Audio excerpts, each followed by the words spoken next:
일본의 환심을 사자고 우리 국민의 생명과 안전은 그냥 포기하겠다는 것으로 판단이 됩니다.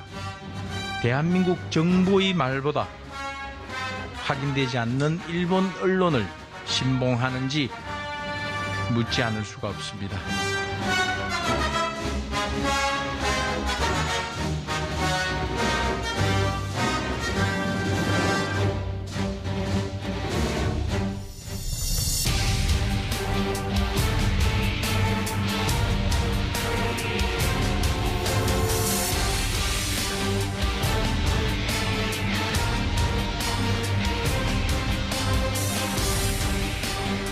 우리는 평소에 불체포 특권을 포기하겠다고 한 그 약속을 국민들께 지켰다고 그렇게 생각합니다. 그에 반해서 민주당은 대선 때도 그렇고 기회 있을 때마다 불체포 특권을 포기하겠다고 하고 지키지 않았다는 점을 국민들이 잘 보셨을 거라고 생각합니다. 오늘 하영재 의원 체포동의안 표결 결과 좀 어떻게 보셨어요? 딴 얘기 하시죠. 사실 이제 대표님은 표결 결과가 부결로 나왔었는데 이번에 하영재 의원 경우에는 가결로 나와가지고 여기 바로 가면 돼요.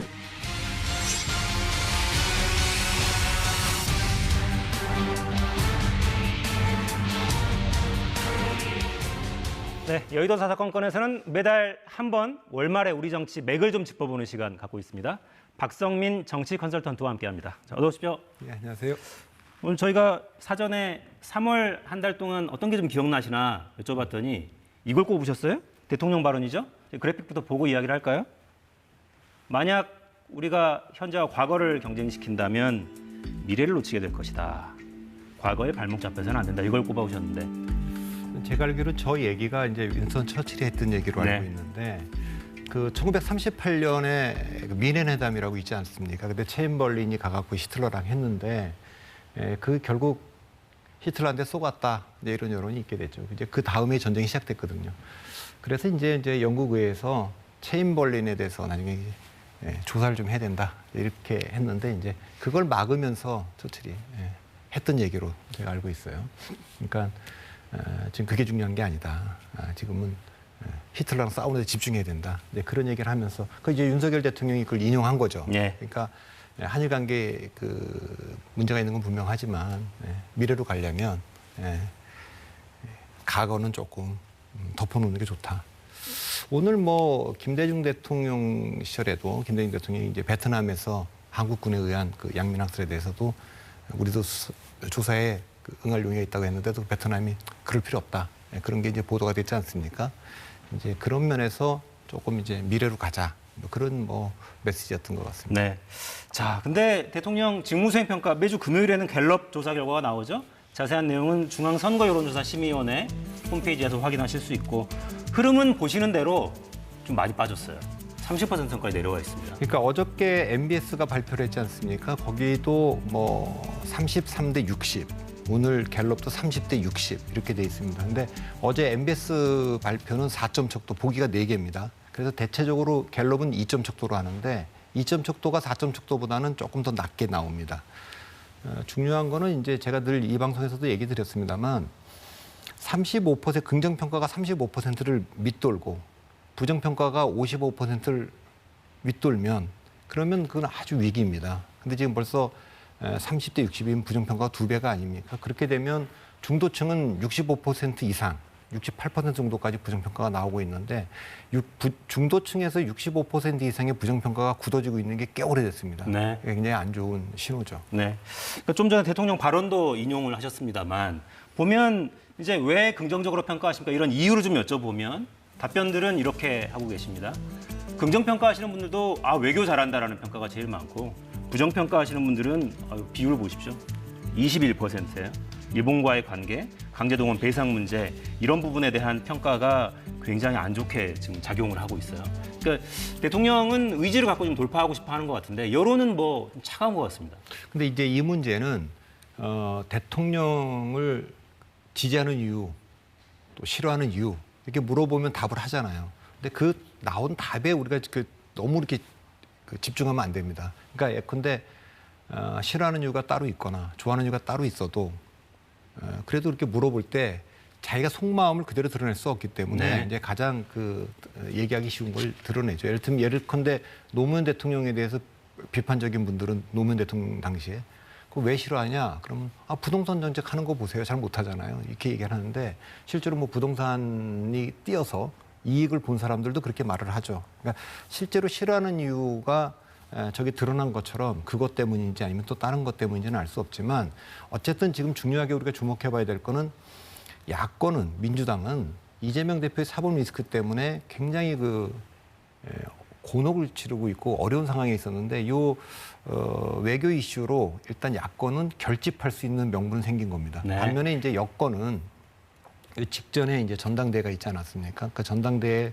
과정이 굉장히 거칠게 진행되면서 선거 연합이 사실상 해체가 됐습니다. 이제 이준석 대표도 임기를 못 채우고 물러났고 뭐 나경원, 안철수 이분들에 대해서도 대통령실이 나서서 또 굉장히 적대적인 공격을 했고 국정 운영의 방해꾼 이런 평가까지 나왔죠. 적이란 평가까지 네. 했고 이렇게 했기 때문에 사실은 여권은 조금 이제 하나로 결집해서 대통령을 엄호하기가 좀 어려운 상황이 됐고 반면에 이제 야권은 하나로 결집하는 상황이 됐기 때문에 좀 더 이게 이제 그 대통령이 비판받는 지점이 된 것 같습니다.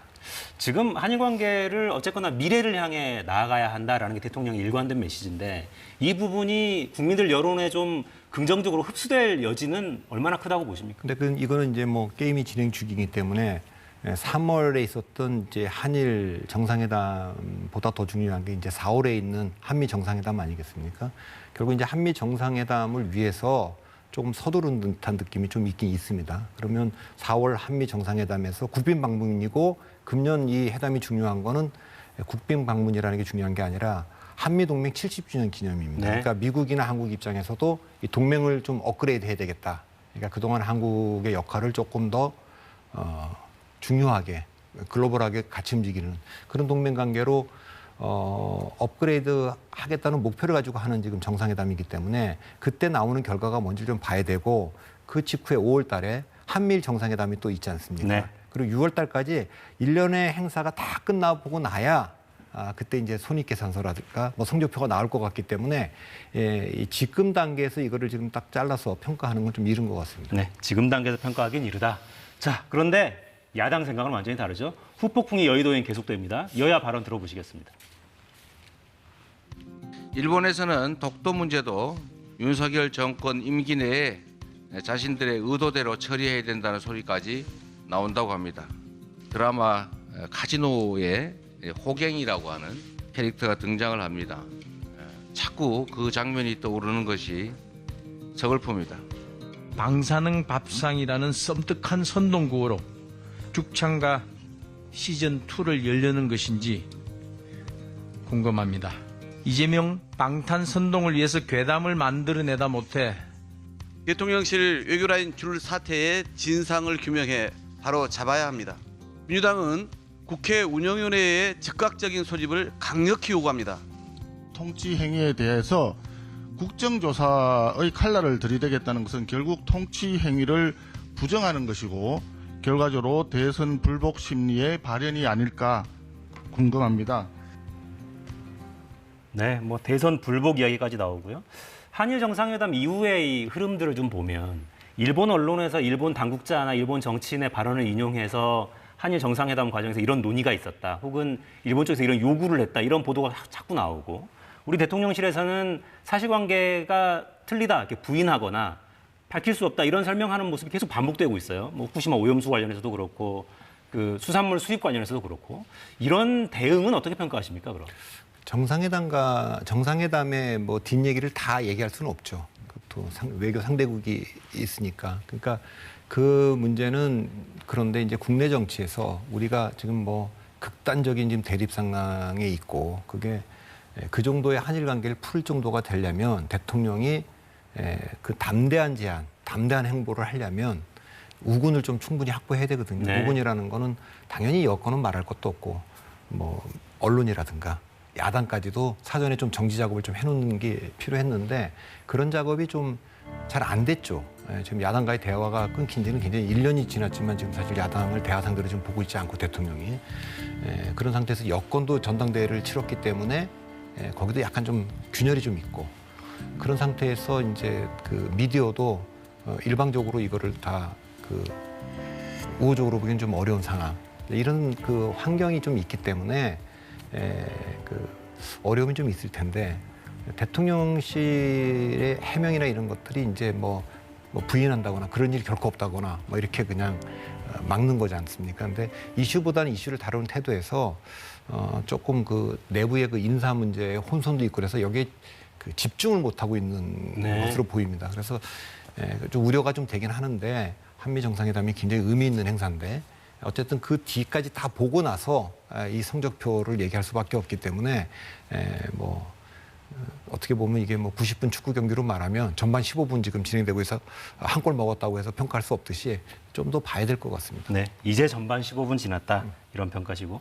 근데 일단 왜 대통령이 해외 순방 갔다 오면 보통 모든 대통령들이 그랬잖아요. 성과들 설명하고 야당 대표도 불러서 혹은 의회 지도자들을 불러서 이런저런 설명도 하고 협조도 구하고 입법으로 보완돼야 될 것들은 입법을 좀 도와주십사 이렇게 부탁도 하고 그러는데 그런 모습 기대하기는 어렵습니까? 내년 4월까지. 그거는 뭐 지금 뭐 어렵다고 봐야죠. 그러니까 저도 뭐 언론에서 글도 쓸 때도 대통령이 국제 정치에서 외교 무대에서 이렇게 담대한 행보를 좀 하듯이 그 국내에서도 좀 그렇게 좀 해주면 좋겠다. 근데 그게 잘 안 되지 않습니까? 그러니까 야당 대표가 뭐 범죄 혐의를 받고 있는 피의자라고 할지라도 제1야당 대표니까 좀 만나서 얘기도 좀 하고 그렇게 하면 좋겠는데 좀 그렇게 좀 안 되는 거예요. 그래서 윤석열 대통령의 지금 가장 큰 리스크는 다른 건 몰라도 모두 그 과거 대통령들이 외교 순방을 갔다 오면 지지율이 좀 올라갑니다.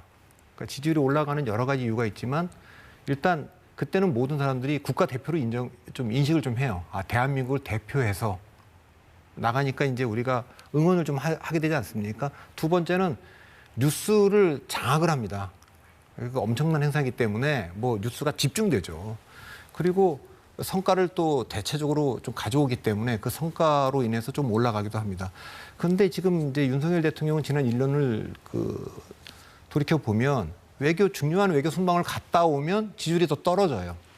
그러니까 이게 계속 반복되고 있는 건 대단히 위험한 신호입니다.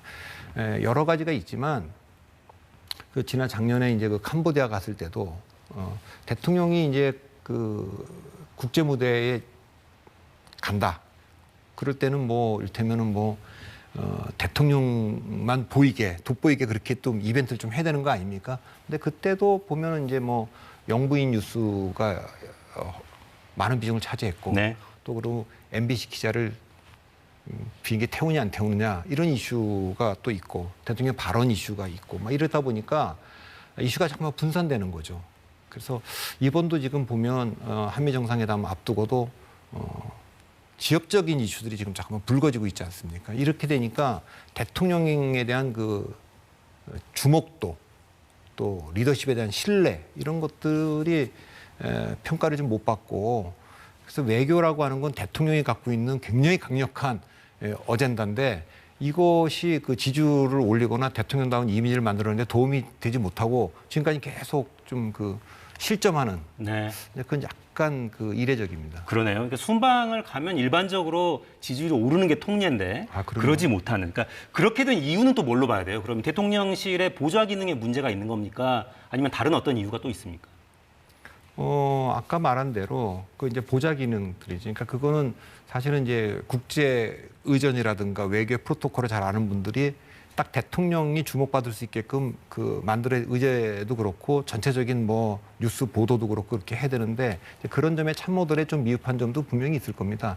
그 대통령도 아직까지 뭐 외교 경험이 많은 분은 아니니까 이제 그런 실수 같은 게 또 있을 수 있고 그리고 이제 또 영부인의 뉴스가 또 중요하게 또 부각되기 때문에 대통령의 그 어젠다라든가 그 이슈가 조금 묻힐 수 있지 않습니까? 예컨대 뭐 지금 한일 관계도 굉장히 중요한 이벤트고 특히 한미 관계는 70년 동맹의 새로운 그 이정표가 되는 회담이기 때문에 이건 뭐 사실 굉장히 주목을 해야 되고 만일에 대통령실이 이 문제를 중요하게 다뤘다면 뭐 국정 홍보 차원에서도 전문가들이 적어도 정상회담 한 달 전부터는 이거를 한일 관계가 왜 중요하고 한미 관계가 왜 중요한 거를 뭐 정말 기고도 받고 토론회도 뭐 조직하고 뭐 하여튼 굉장히 그런 분위기로 만들어가야 되는 거 아닙니까? 네. 그러니까 그렇게 쫙 한 다음에 뭐 영화로 말하면은 뭐 예고편 같은 거 쭉 보여주고 이제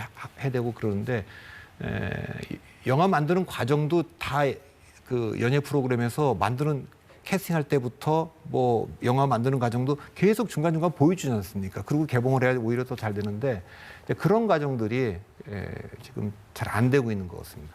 그러니까 결정적으로는 진짜 강제징용 그 피해자들에 대한 설득, 설명 이런 것들이 좀 부족한 상태에서 진행이 되니까 당장 피해자들이 받아들이지 못하는 안이 어떻게 힘을 받겠어요. 국민들이 박수치기가 좀 힘들어지죠. 이제 다음 달 방미가 정말 중요해졌는데 방미를 이제 한 달 정도 앞두고 의전비서관, 외교비서관 다 그만두고 급기야 안보실장이 교체됐어요. 이 상황은 어떻게 보고 계십니까? 그거는 뭐 저도 뭐 내막을 모르니까 그건 뭐 왜 그랬는지 잘 모르겠습니다. 그러나 이 상황이 매우 이례적인 건 사실 아닙니까? 그러니까 한일 정상회담을 앞두고도 의전비서관이 그만둔다라는 것도 그건 뭐 이해하기가 어려웠는데 지금 뭐 외교비서관하고 안보시장까지 그만두고 그 갈등과 관련돼서는 여러 가지 설들이 나오지만 실제 이유가 뭔지는 알 수가 없어요. 네. 다만 중요한 거는 대통령이 이 과정에서 대통령과 대통령실이 과정 관리에 실패한 건 분명한 거죠. 그리고 그렇게 되면 대통령의 리더십, 지도자로서의 신뢰 이것이 이제 훼손되는 건 사실이고 이제 그런 점에서 매우 우려할 만한데 대통령실에서는 항상 그 어떤 일이 터지면 그건 사실이 아니다. 이 얘기만 하고 있거든요.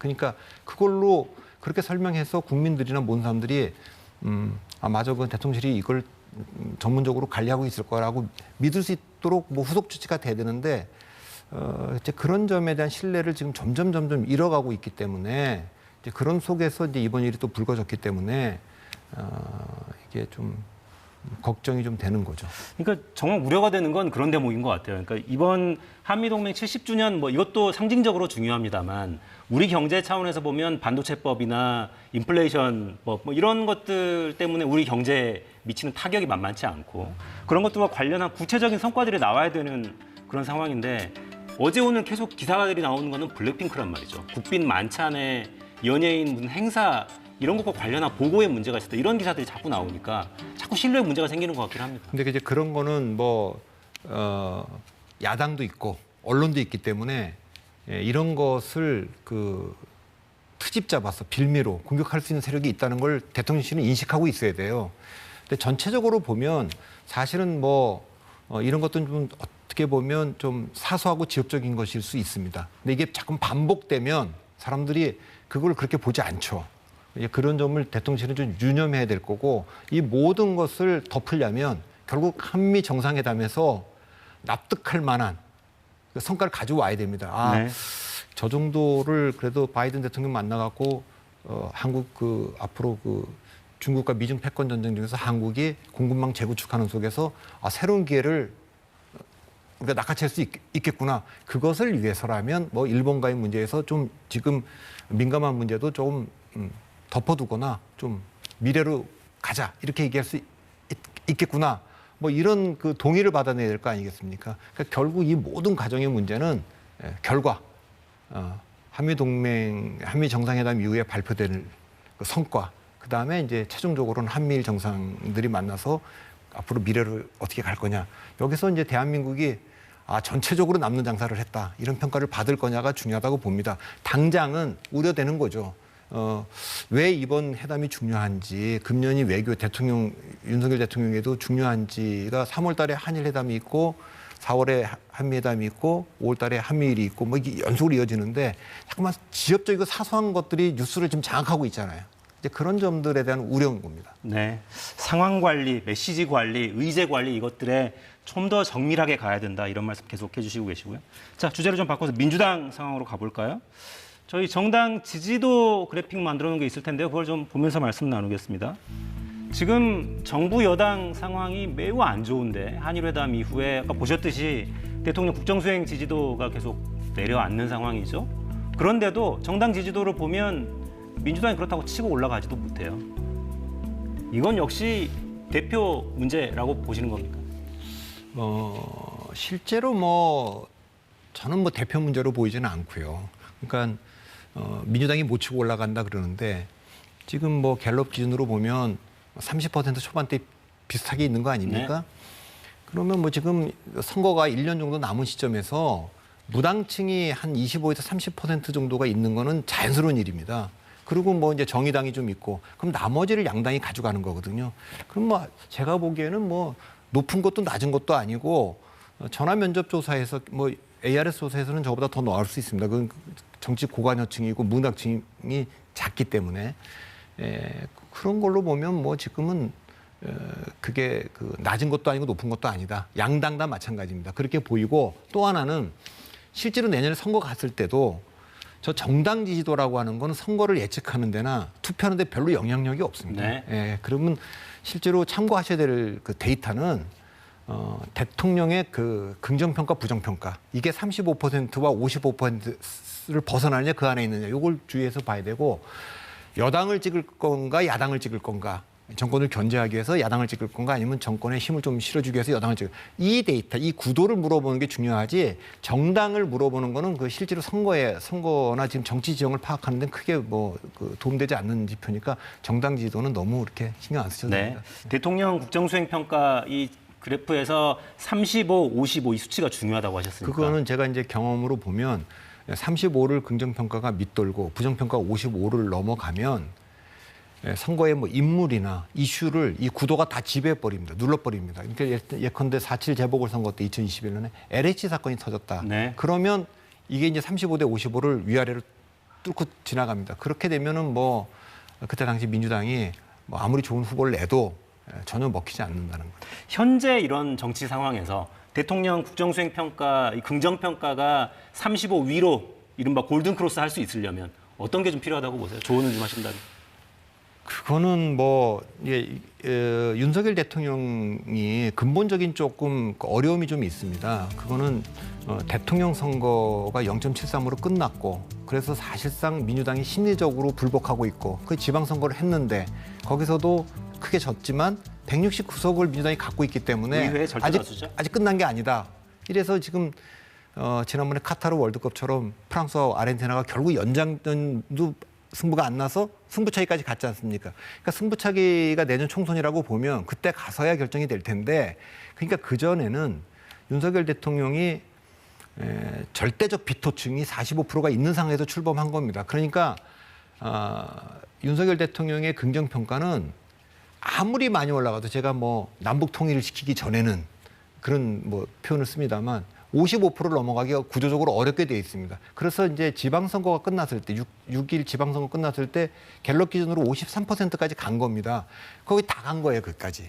그게 거의 최대치였다. 그런데 그 뒤에 어떤 문제가 있었냐면 바로 그러자마자 선거연합을 해체하기 시작했어요. 그래서 이준석 대표를 윤리로 가져가서 뭐 내쫓고 뭐 이런 과정이 있었지 않습니까?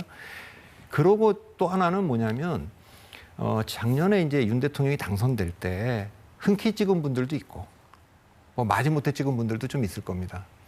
근데 이 마지못해 찍었던 분들은 적어도 두 가지 면에서 문재인 대통령과 좀 다르게 해달라는 요구를 한 거예요. 하나는 문재인 정부, 문재인 대통령이 했던 모든 정책을 좀 정상적으로 되돌려놔라. 한미동맹을 좀 강화하고 한일 관계도 좀 풀고 탈원전도 좀 바로잡고 뭐 노동정책도 그렇고 이 모든 거.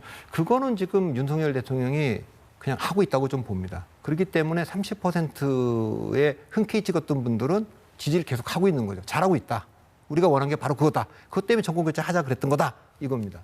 문제는 마지못해 찍었던 분들은 상대가 싫어서 뭐 문재인 대통령이 싫어서라거나 이재명 후보가 싫어서 찍었던 분들은 정책만 문재인 대통령과 반대로 하라는 게 아니라 정치적 태도도 좀 다르게 했으면 좋겠다.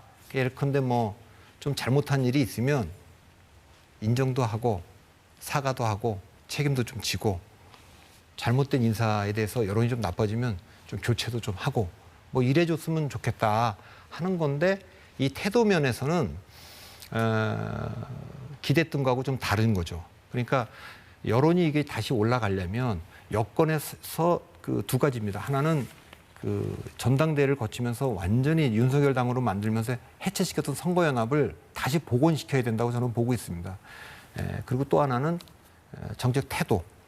태도도 이제 그동안에 내가 이렇게 해왔지만 이제 그 1년이 됐으니까 그동안에 좀 잘못한 것을 좀 다시 이제 반복하지 않겠다. 네. 그러니까 그렇게 선언을 하고 한미 정상회담하고 오면 이제 바로 5월 9일이 취임 1주년 아닙니까? 그러네요. 그러니까 그때 기회가 있으니까 또 총선 1년도 남는 시점이고 하니까 그렇게 전환을 하면 적어도 뭐 50%까지 가진 못하겠지만 40% 회복은 시도할 수 있을 거라고 봅니다. 그 다음에 다시 50% 넘어가는 것은 그것은 대통령으로서 통합까지 가야 되는 거죠. 예, 그 통합에 대한 기대는 정책 반대자들까지도 적어도 완전히 포용은 못하더라도 만나서 대화는 하는 정도, 네. 상대를 인정하는 그 정도까지 가야 될 거. 태도의 문제라고 저는 봅니다. 그러니까 계속해서 뭔가 선거 연합을 해체한다는 표현을 쓰셨는데 여당 안에서도 일정 세력들을 계속 배제하는 방향으로 정치가 지금 1년 가까이 진행되고 있는데 방향을 좀 바꿔서 이제 포용하는 그런 방향으로 가야 되지 않냐 말씀하셨는데요.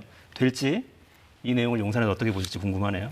자, 이런 와중에 민주당은 50억 클럽 특검법 그리고 김건희 여사 특검법안 이른바 쌍특검을 다음 달 국회 본회의에 반드시 올리겠다 이렇게 이야기하고 있습니다. 정의당 입장이 중요해지죠? 이정미 대표 인터뷰 짧게 들어보시겠습니다.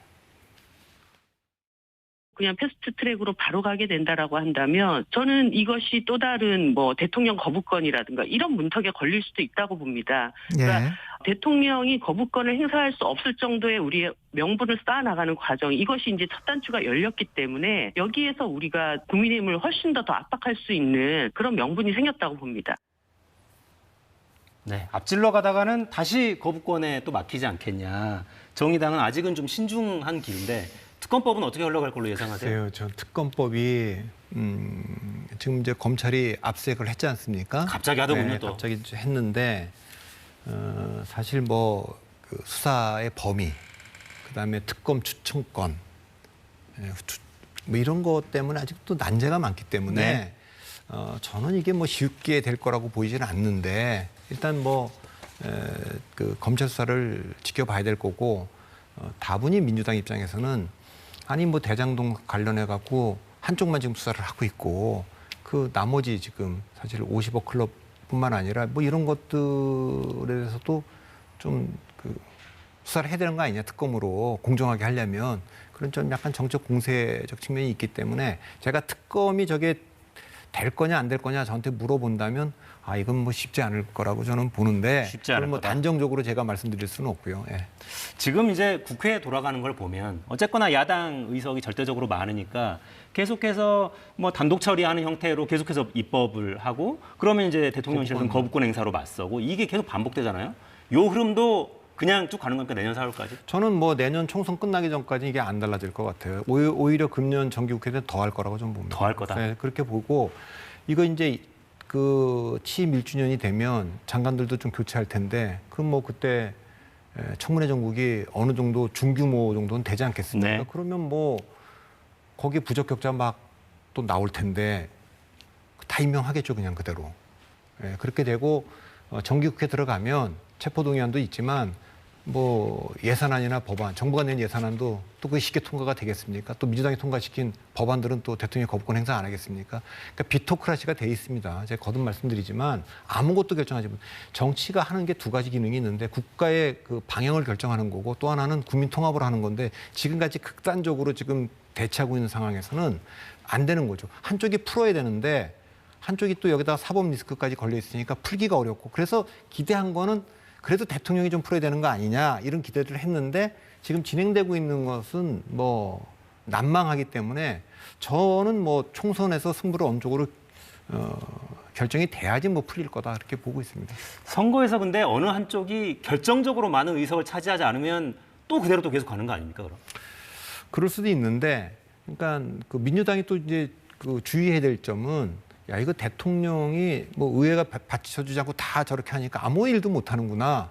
그러면 뭐 대통령과 의회 국회를 조금 맞춰줘야겠다 이런 생각을 국민들이 할 수 있는 거 아니겠습니까? 대통령 임기 3년 남았는데 그래서 어긋나게 해갖고 견제해야 되겠다 이런 심리보다는 한쪽으로 맞춰줘야 된다 이런 생각을 할 가능성이 좀 더 있습니다. 그러니까 그 민주당이 주의해야 되고 또 하나는 이번에 뭐 한일회담, 뭐 한미회담, 한미일회담 계속 연결됩니다만 미중 패권 전쟁이 진행되고 있기 때문에 국제 정치가 총선에 국내 정치에 미칠 영향이 굉장히 큰 선거가 될 겁니다. 이번 네, 총선이. 되겠죠. 예, 그래서 그런 점들까지 다 아울러서 뭐 보고 했는데 그 전에라도 뭐 좀 정치가 달라지길 기대합니다만 참 이런 얘기를 나와서 하는 게 참 저도 뭐 민망합니다만 총선 끝나기 전에는 기대하기는 참 어렵다고 이렇게 봅니다. 네.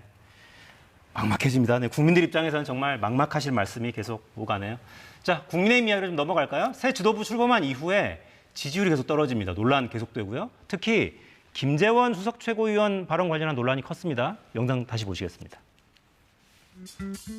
우파진영은 사실 행동하면서 활동하는 분들이 정당에는 잘 없었는데 정광훈 목사께서 또 우파진영을 전부 천하 통일을 해서 요즘은 그나마 아무리 우파진영도 민주노총에 대항하는 그런 활동 무대가 되어서 그나마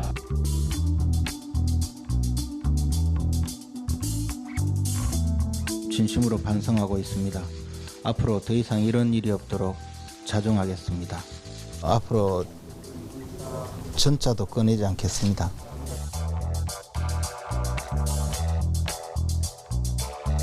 앞으로 그런 언행이 더 이상 반복되지 않도록 유심히 지켜볼 것입니다. 네, 청와대 수석까지 했던 김재원 최고가 이게 한 차례가 아니라 이게 계속 반복되고 있는데 어떤 계산인 겁니까 이거는? 그러니까 뭐 저 계산했겠습니까?